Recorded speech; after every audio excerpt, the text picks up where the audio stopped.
Psychology ਦੇ ਵਿੱਚ ਕਾਫੀ ਬੱਚੇ ਬਾਹਰ ਜਾ ਰਹੇ ਹੈਗੇ ਹੈ, ਸਪੈਸ਼ਲੀ ਜਿਹੜੀ ਤੁਹਾਡੀ ਲਿਬਰਲ ਆਰਟਸ ਦੀ ਕਾਫੀ ਸਪੈਸ਼ਲਾਈਜੇਸ਼ਨਸ ਹੈ।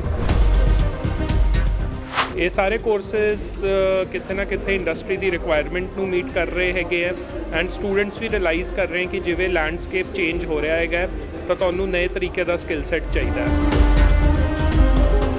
ਚਾਹੇ ਤੁਸੀਂ ਅੱਜ ਦੀ ਡੇਟ ਇੰਡੀਆ ਦੇ ਵਿੱਚ ਚੰਗਾ ਕਰੀਅਰ ਬਣਾਉਣਾ ਹੈ, ਇੰਡੀਆ 'ਚ ਵੀ ਬਹੁਤ ਓਪਰਚੁਨਿਟੀਜ਼ ਹੈ, ਚਾਹੇ ਤੁਸੀਂ ਕਿਤੇ ਬਾਹਰ ਜਾ ਕੇ ਆਪਣਾ ਕਰੀਅਰ ਬਣਾਉਣਾ ਹੈ।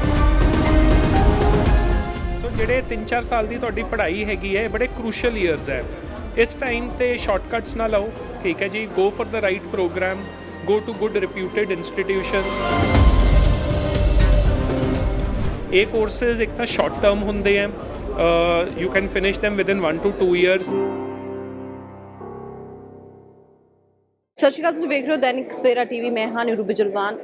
10ਵੀਂ 11ਵੀਂ 12ਵੀਂ ਤੋਂ ਬਾਅਦ ਬੱਚਾ ਹਮੇਸ਼ਾ ਸੋਚਦਾ ਕਿਹੜੇ ਕੋਰਸ ਕਰੀਏ, ਯਾਨੀ ਕਿ 10ਵੀਂ ਤੋਂ ਬਾਅਦ ਦੀ ਤੁਸੀਂ ਤਿਆਰੀ ਸ਼ੁਰੂ ਹੋ ਜਾਂਦੀ, ਕਿਹੜੇ ਕੋਰਸ ਕਰਨੇ ਹੈ, ਕਿਸ ਕੋਰਸ ਦੇ ਵਿਚਕਾਰ ਉਹਨਾਂ ਨੂੰ ਜ਼ਿੰਦਗੀ ਜੋ ਹੈ ਬਿਹਤਰ ਮਿਲ ਸਕਦੀ, ਨੌਕਰੀ ਮਿਲ ਸਕਦੀ ਹੈ, ਚੰਗੇ ਚੇਂਜਸ ਮਿਲ ਸਕਦੇ ਨੇ। ਮੇਰੇ ਤਾਂ ਅਲਮਸ ਕਪੂਰ ਜੀ ਇੱਥੇ ਮੌਜੂਦ ਨੇ। ਸਰ, ਆਪਾਂ ਜਦ ਬੱਚਿਆਂ ਦੇ ਕੋਰਸਿਸ ਦੀ ਗੱਲ ਕਰਦੇ, ਵੈਰਾਈਟੀਜ਼ ਬਹੁਤ ਆ ਗਈ ਹੈ ਹੁਣ, ਵੈਰਾਈਟੀਜ਼ ਦੇ ਵਿਚਕਾਰ ਨੌਕਰੀਆਂ ਵੀ ਬਹੁਤ ਜ਼ਿਆਦਾ ਆ ਗਈਆਂ ਨੇ, ਕੀ ਕਹਿਣਾ ਤੁਹਾਡਾ?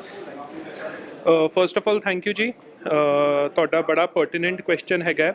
ਸੋ ਡੈਫੀਨੇਟਲੀ ਜੀ, ਅਗਰ ਮੈਂ ਦੇਖਾਂ ਕਿ ਪਿਛਲੇ 10 ਸਾਲ ਦੀ ਮੇਰੀ ਜਿਹੜੀ ਜਾਂ 15 ਸਾਲ ਦੀ ਜਰਨੀ ਹੈਗੀ ਹੈ, ਉਹਦੇ ਵਿੱਚ ਬੱਚਿਆਂ ਦੀ ਜਿਹੜੀ ਰਿਕੁਆਇਰਮੈਂਟ ਹੈਗੀ ਹੈ, ਜਿਸ ਤਰ੍ਹਾਂ ਦੇ ਉਹ ਕੋਰਸਿਸ ਕਰਨਾ ਚਾਹੁੰਦੇ ਹੋ, ਡੈਫੀਨੇਟਲੀ ਮੈਂਟੈਲਿਟੀ ਚੇਂਜ ਹੋ ਰਹੀ ਹੈ। ਅੱਜ ਤੋਂ ਮੈਂ ਕਹਾਂਗਾ 10 ਸਾਲ ਪਹਿਲੇ ਬੜੇ ਗਿਣੇ ਚੁਣੇ ਕੋਰਸਿਸ ਹੁੰਦੇ ਸੀਗੇ, ਜਿਵੇਂ ਸੇ ਬਿਜ਼ਨਸ ਮੈਨੇਜਮੈਂਟ ਵਿੱਚ ਬੱਚਾ ਚਲਾ ਗਿਆ, ਕੰਪਿਊਟਰ ਸਾਇੰਸ ਚਲਾ ਗਿਆ, ਇੰਜੀਨੀਅਰਿੰਗ 'ਚ ਚਲਾ ਗਿਆ, ਹੋਟਲ ਮੈਨੇਜਮੈਂਟ 'ਚ ਚਲਾ ਗਿਆ। ਤਾਂ this would be 80 to 90% of student population choosing programs. ਇਹ ਹੁਣੇ ਵੀ ਕੋਰਸਿਸ ਬਹੁਤ ਪੋਪੂਲਰ ਹੈਗੇ ਹੈ ਜੀ, ਐਂਡ ਮੇਰੇ ਖਿਆਲ ਤੋਂ ਹਮੇਸ਼ਾ ਰਹੂੰਗੇ ਵੀ, ਬਿਕੋਜ਼ ਇਹਨਾਂ ਦੀ ਹਮੇਸ਼ਾ ਰਿਕੁਆਇਰਮੈਂਟ ਰਹਿਣੀ ਹੈ। ਬਟ ਵਿਦ ਚੇਂਜਿੰਗ ਟਾਈਮ ਅਸੀਂ ਦੇਖ ਰਹੇ ਹਾਂ ਕਿ ਨਏ ਤਰ੍ਹਾਂ ਦੇ ਕੋਰਸਿਸ ਹੈ ਵਿਚ are coming into the market. Industry change ਹੋ ਰਹੀ ਹੈ। ਬੇਸਿਕਲੀ ਤੁਸੀਂ ਜਿਹੜੀ ਵੀ ਸਟੱਡੀ ਕਰ ਰਹੇ ਹੋ ਜਾਂ ਜੋ ਵੀ ਪ੍ਰੋਗਰਾਮ ਕਰ ਰਹੇ ਹੋ, that is to meet the industry requirement.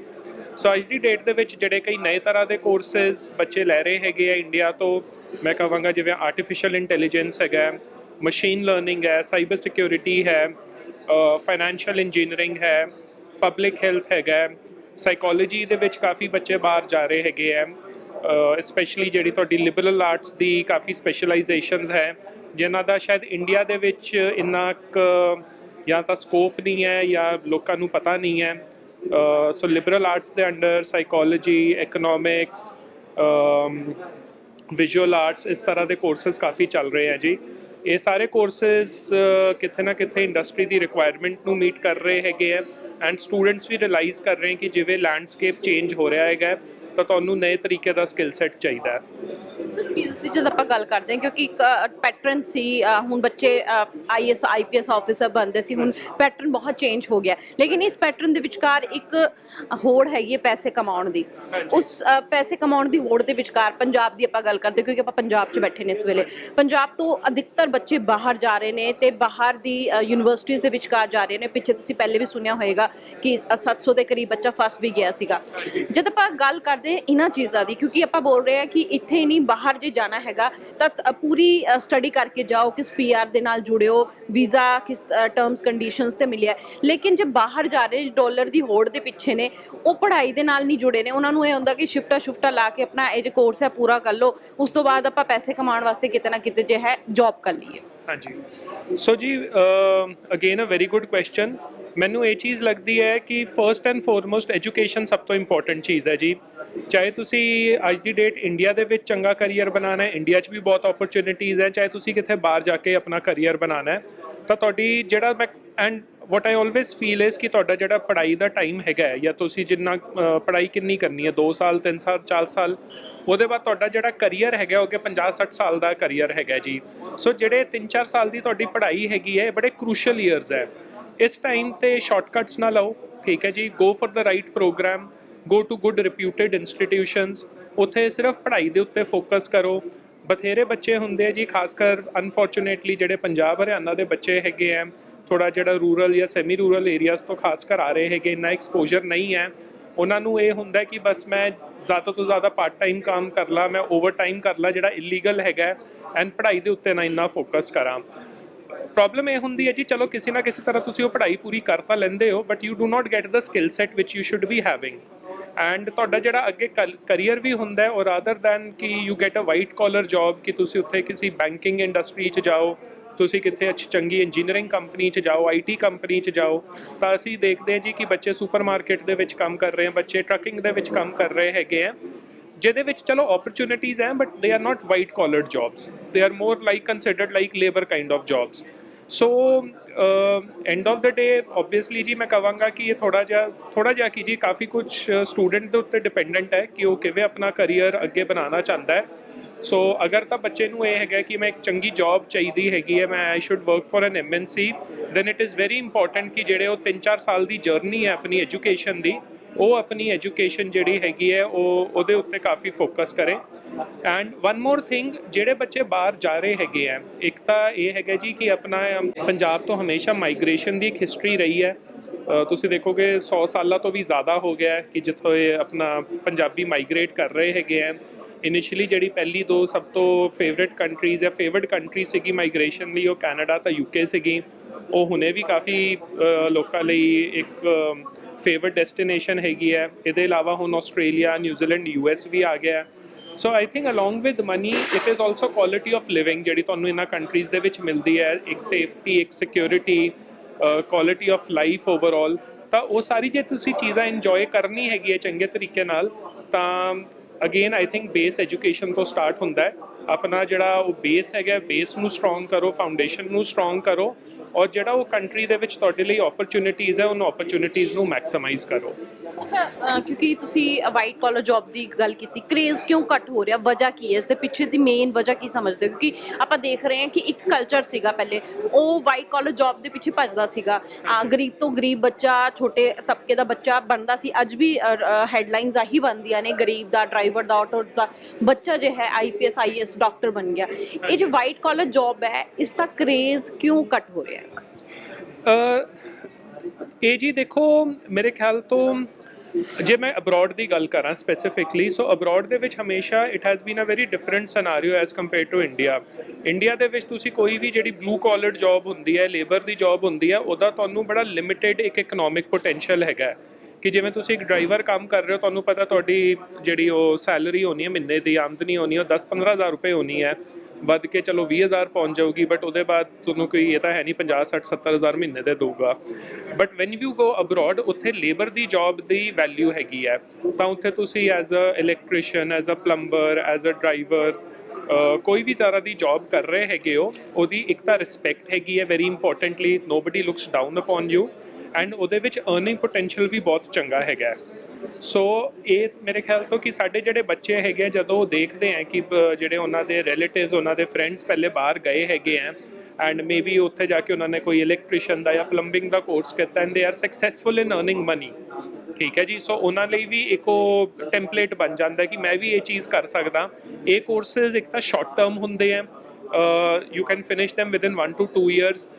The cost of study is less as compared to going to a university to do a full degree. ਤਾਂ ਇੱਥੋਂ ਸਾਡੇ ਕਾਫੀ ਜਿਹੜੇ ਬੱਚੇ ਪੰਜਾਬ ਹਰਿਆਣਾ ਤੋਂ ਹੈਗੇ ਆ, ਉਹਨਾਂ ਨੂੰ ਇੰਨਾ ਐਕਸਪੋਜਰ ਨਹੀਂ ਹੈ, ਠੀਕ ਹੈ। ਉਹ ਇਹੀ ਦੇਖ ਰਹੇ ਹੁੰਦੇ ਕਿ ਕਿਹੜਾ ਕੋਰਸ ਮੈਂ ਜਲਦੀ ਤੋਂ ਜਲਦੀ ਖਤਮ ਕਰ ਲਾਂ at the least possible cost. So I think that is one of the biggest reasons ਕਿ why they go for these vocational kind of courses, ਜਿਹਦੇ ਬਾਅਦ ਤੁਹਾਡੀ blue collared jobs ਹੁੰਦੀ ਹੈ। ਵਾਈਟ ਕਾਲਰਡ ਜੌਬਸ ਵੀ ਕਾਫੀ ਬੱਚਿਆਂ ਨੂੰ ਮਿਲਦੀ ਹੈ ਜੀ, ਬਟ ਉਹ ਜਨਰਲੀ ਇਜ਼ ਫॉर ਪੀਪਲ ਜਿਹੜੇ ਪ੍ਰੋਫੈਸ਼ਨਲ ਕੋਰਸਿਸ ਕਰ ਰਹੇ ਹੈ, ਕਿ who are going for a proper degree in computer science, in say health, in business management. So ਉਹ ਜਿਹੜੇ ਬੱਚੇ ਹੈਗੇ ਆ, they graduate with more white collared jobs. ਜਿਹੜੇ ਬੱਚੇ ਵੋਕੇਸ਼ਨਲ ਕੋਰਸ ਕਰ ਰਹੇ ਹੈਗੇ ਆ, they go for more of I would say blue collared or labour jobs. ਇੱਕ ਚੇਂਜਿੰਗ ਟ੍ਰੈਂਡ ਹੈਗਾ ਜੀ, ਇਹਦਾ ਕੋਈ ਮਤਲਬ ਅਸੀਂ ਇਹ ਨਹੀਂ ਕਹਿ ਸਕਦੇ ਕਿ ਵਾਈ ਪੀਪਲ ਡੂ ਦੈਟ, ਜਾਂ ਵੈਦਰ ਇਟ ਇਜ਼ ਰਾਈਟ ਔਰ wrong. I think it just depends ਕਿ ਤੁਹਾਨੂੰ ਕੀ ਲੱਗਦਾ ਹੈ ਕਿ ਤੁਹਾਨੂੰ ਇੰਡੀਆ 'ਚ ਕੀ ਓਪਰਚੁਨਿਟੀ ਹੈਗੀ ਹੈ, ਬਾਹਰ ਕੀ ਓਪਰਚੁਨਿਟੀ ਮਿਲ ਸਕਦੀ ਹੈ। ਵੈਸੇ ਵੀ ਨੇਚਰ ਕਹਿੰਦਾ change is the law of the nature. ਇੱਕ ਹੋਰ ਕੁਐਸਚਨ ਹੈਗਾ, ਕਿਉਂਕਿ ਜਦ ਆਪਾਂ ਇੰਨੀ ਸਾਰੀ ਚੀਜ਼ਾਂ ਦੀ ਗੱਲ ਕਰ ਰਹੇ ਹਾਂ, ਤੁਹਾਡਾ ਇੱਕ 3rd ਕੌਨਕਲੇਵ ਹੋਣ ਜਾ ਰਿਹਾ ਹੈ, ਜੋ ਬੱਚੇ ਮਿਲ ਰਹੇ ਨੇ 1st 2nd ਕੌਨਕਲੇਵ ਦੇ ਵਿਚਕਾਰ ਜੋ ਮਿਲੇ ਨੇ, ਕੀ ਐਕਸਪੀਰੀਅੰਸ ਹੋਇਆ ਬੱਚਿਆਂ ਦੇ ਵਿਚਕਾਰ? ਕਿਸ ਚੀਜ਼ ਦਾ ਕਰੇਜ਼ ਜਾਂ ਫਿਰ ਚਾਹਵਾਨ ਨੇ ਹੋ? ਚਾਹ ਤਾਂ ਜੀ ਮੈਂ ਹਮੇਸ਼ਾ ਕਹਾਂਗਾ, ਮੇਰੇ ਖਿਆਲ ਤੋਂ ਪੰਜਾਬ ਤੋਂ ਚਾਹ ਹਮੇਸ਼ਾ ਕੈਨੇਡਾ ਦਾ ਹੀ ਰਹਿੰਦਾ ਹੈ। ਉਹ ਸ਼ਾਇਦ ਹੀ ਕੋਈ ਚੇਂਜ ਕਰ ਸਕਦਾ ਹੈ। ਦੇਖੀ ਜੀ ਬੇਸਿਕਲੀ ਸਾਡਾ ਜਿਹੜਾ ਮੋਟਿਵ ਹੈਗਾ ਕੌਨਕਲੇਵ ਕਰਨ ਦਾ ਉਹ ਸਿਰਫ ਇਹ ਹੈਗਾ ਹੈ ਕਿ ਬੱਚੇ ਨੇ ਦੇਖੋ ਬਾਹਰ ਤਾਂ ਜਾਣਾ ਹੀ ਹੈ ਪੜ੍ਹਨ ਲਈ। I think that is something which is a trend which has changed, ਜੋ ਅਸੀਂ ਇੰਜ ਚੇਂਜ ਨਹੀਂ ਕਰ ਸਕਦੇ। ਠੀਕ ਹੈ ਜੀ, ਕਾਫੀ ਮੈਂ ਜਿਵੇਂ ਕਿਹਾ ਕਾਫੀ ਚੀਜ਼ਾਂ ਹੁੰਦੀਆਂ, it is not only about the money, it is about quality of life which you get, quality of opportunities which you get. Unfortunately ਅੱਜ ਦੀ ਡੇਟ ਦੇ ਵਿੱਚ ਪੰਜਾਬ ਦੇ ਵਿੱਚ ਕੋਈ ਇੰਨੀ ਖਾਸ ਇੰਡਸਟਰੀ ਨਹੀਂ ਹੈ, ਇੰਨੀ ਇਕਨੋਮਿਕ ਓਪਰਚੁਨਿਟੀਜ਼ ਨਹੀਂ ਹੈ ਕਿ ਜਿਹੜਾ ਬੱਚਾ ਕਹੇ ਕਿ ਮੈਂ ਇੱਥੇ ਆਪਣੀ ਪੜ੍ਹਾਈ ਕਰਕੇ ਮੈਨੂੰ ਇੱਥੇ ਕੋਈ ਬਹੁਤ ਚੰਗੀ ਓਪਰਚੁਨਿਟੀਜ਼ ਮਿਲ ਜਾਏ। ਕੁਝ ਬਹੁਤ ਬੱਚਿਆਂ ਨੂੰ ਮਿਲ ਜਾਂਦੀ ਹੈ ਜਾਂ ਕਿਸੇ ਦੇ ਫੈਮਿਲੀ ਬਿਜ਼ਨੈਸਿਸ ਹੁੰਦੇ, and I think that is one of the biggest reasons ਕਿ ਕਿਉਂ ਬੱਚਾ ਬਾਹਰ ਜਾ ਰਿਹਾ ਹੈਗਾ। ਸਾਡਾ ਸਿਰਫ ਏਮ ਜਿਹੜਾ ਇਸ ਕੌਨਕਲੇਵ ਦਾ ਹੈਗਾ ਜੀ ਉਹ ਇਹ ਹੈਗਾ ਕਿ ਤੁਸੀਂ ਜੇ ਕੁਝ ਵੀ ਕੋਰਸ ਪੜ੍ਹਨ ਜਾ ਰਹੇ ਹੋ, ਵੈਦਰ ਤੁਸੀਂ ਵੋਕੇਸ਼ਨਲ ਕੋਰਸ ਕਰ ਰਹੇ ਹੋ ਜਾਂ ਤੁਸੀਂ ਕੋਈ ਪ੍ਰੋਫੈਸ਼ਨਲ ਕੋਰਸ ਕਰ ਰਹੇ ਹੋ, ਤੁਹਾਨੂੰ ਪਹਿਲੇ ਪਤਾ ਹੋਣਾ ਚਾਹੀਦਾ ਪ੍ਰੋਪਰਲੀ ਕਿ ਤੁਹਾਡੀ ਕੀ ਬਜਟਿੰਗ ਹੋਏਗੀ, ਤੁਹਾਨੂੰ ਕਿੰਨੇ ਪੈਸੇ ਚਾਹੀਦੇ ਆ ਬਾਹਰ ਪੜ੍ਹਨ ਲਈ। ਠੀਕ ਹੈ, what is the right way of doing it. ਤੁਸੀਂ ਕੋਈ ਫਰੋਡੂਲੈਂਟ ਡਾਕੂਮੈਂਟੇਸ਼ਨ ਨਾ ਯੂਜ਼ ਕਰੋ। ਤੁਹਾਡਾ ਜਿਹੜਾ ਕੋਰਸ ਹੈਗਾ ਉਹਦੇ ਕੀ ਐਕਚੁਅਲ ਆਊਟਕਮਸ ਹੈਗੇ ਆ, ਕਾਲਜ ਦੀ ਕੀ ਰੈਪੂਟੇਸ਼ਨ ਹੈਗੀ ਹੈ। ਠੀਕ ਹੈ ਜੀ, so that is the change which we want to bring from our side ਕਿ before a student takes a decision, and ਇਹ ਬੜਾ ਮੇਜਰ ਲਾਈਫ ਡਿਸੀਜਨ ਹੈਗਾ। ਠੀਕ ਹੈ, because this is what your future depends upon, so you should be well informed. ਉਹ ਨਹੀਂ ਹੋਣਾ ਚਾਹੀਦਾ ਜੀ ਕਿ ਮੇਰਾ ਦੋਸਤ ਉਹ ਉਸ ਕਾਲਜ 'ਚ ਗਿਆ ਸੀਗਾ ਤਾਂ ਮੈਂ ਵੀ ਉੱਥੇ ਚਲੇ ਜਾ। ਜਿਹੜਾ ਕਿਸੇ ਹੋਰ ਲਈ ਵਰਕ ਕਰਦਾ ਇਟਸ ਨਾਟ ਇੰਪੋਰਟੈਂਟ ਕਿ ਉਹ ਤੁਹਾਡੇ ਲਈ ਵੀ ਵਰਕ ਕਰੂਗਾ। ਸੋ ਸਾਡਾ ਸਿਰਫ ਮੋਟਿਵ ਇਹ ਹੈਗਾ ਜੀ ਕਿ ਬੱਚੇ ਨੂੰ ਜਿੰਨਾ ਕੁ ਇਨਫੋਰਮੇਸ਼ਨ ਦੇ ਸਕਦੇ ਆ, ਐਥੀਕਲ ਇਨਫੋਰਮੇਸ਼ਨ, ਉਹਨਾਂ ਨੂੰ ਕਾਲਜਸ ਨਾਲ ਡਾਇਰੈਕਟਲੀ ਮਿਲਾਵੀਏ। ਠੀਕ ਹੈ ਜੀ, ਉਹ ਕਾਲਜ ਨੂੰ ਮਿਲ ਕੇ ਆਪਣਾ ਦੈਨ ਡਿਸੀਜਨ ਲੈ ਪਾਏ ਕਿ ਮੈਨੂੰ ਕੀ ਲੱਗਦਾ ਕਿ ਕਿਹੜਾ ਕਾਲਜ ਮੇਰੇ ਲਈ ਵਰਕ ਕਰੂਗਾ। ਸੋ ਇੱਕ ਤਾਂ ਇਹ ਸਾਡਾ ਮੋਟਿਵ ਹੈਗਾ, ਦੂਜਾ ਇਹ ਹੈਗਾ ਕਿ ਅਸੀਂ ਕਾਫੀ ਟੌਪ ਸਕੂਲਸ ਨਾਲ ਕੰਮ ਕਰਦੇ ਹਾਂ ਚੰਡੀਗੜ੍ਹ ਐਂਡ ਪੰਜਾਬ ਦੇ ਵਿੱਚ, ਜਿਵੇਂ ਸਾਡੀ ਪਾਰਟਨਰਸ਼ਿਪਸ ਹੈਗੀਆਂ with Saint John's high school, DPS in Chandigarh, YPS Patiala, YPS Mohali, Doon International School. So we are also trying to build partnerships with overseas universities and schools ਕਿ ਉਹਨਾਂ ਦੇ ਜਿਹੜੇ ਬੱਚੇ ਹੈਗੇ ਆ ਉਹਨਾਂ ਨੂੰ ਕਿਸ ਤਰ੍ਹਾਂ ਦੀ ਐਕਸਪੋਜ਼ਰ ਦੀ ਓਪਰਚੁਨਿਟੀਜ਼ ਮਿਲ ਸਕਦੀ ਹੈ। ਜਿਵੇਂ ਪਿਛਲੇ 2-3 ਸਾਲਾਂ ਦੇ ਵਿੱਚ ਅਸੀਂ ਆਪਣੇ ਯੂਨੀਵਰਸਿਟੀ ਪਾਰਟਨਰਸ ਦੇ ਨਾਲ ਮਿਲ ਕੇ ਚੰਡੀਗੜ੍ਹ ਦੇ ਵਿੱਚ ਮਾਡਲ ਯੂਨਾਈਟਿਡ ਨੇਸ਼ਨ ਇਵੈਂਟ ਕਰਾਇਆ ਹੈਗਾ, ਅਸੀਂ ਸਮਰ ਸਕੂਲ ਕਰਵਾਇਆ ਹੈਗਾ, ਅਸੀਂ ਸ਼ਾਰਕ ਟੈਂਕ ਕਰਵਾਇਆ ਹੈਗਾ। ਸੋ ਇਹ ਬੱਚਿਆਂ ਨੂੰ ਕਾਫੀ ਐਕਸਪੋਜ਼ਰ ਦਿੰਦਾ ਹੈ about different kind of fests ਕਿ whether it is about diplomacy, whether it is about business building, whether it is about building communication skills. So ਇਹ ਪਰਟੀਕੂਲਰ ਜਿਹੜਾ ਏਰੀਆ ਹੈਗਾ ਸਕੂਲ ਪਾਰਟਨਰਸ਼ਿਪਸ ਦਾ, ਇਹ ਮੇਰੇ ਖਿਆਲ ਤੋਂ ਹੋਰ ਕੋਈ ਵੀ ਕੰਸਲਟੈਂਟ ਨਹੀਂ ਕਰ ਰਿਹਾ। So we are pioneering this particular approach and that is our vision with it. So ਉਹਦਾ ਸਾਨੂੰ ਬਹੁਤ ਚੰਗਾ ਫੀਡਬੈਕ ਮਿਲ ਰਿਹਾ।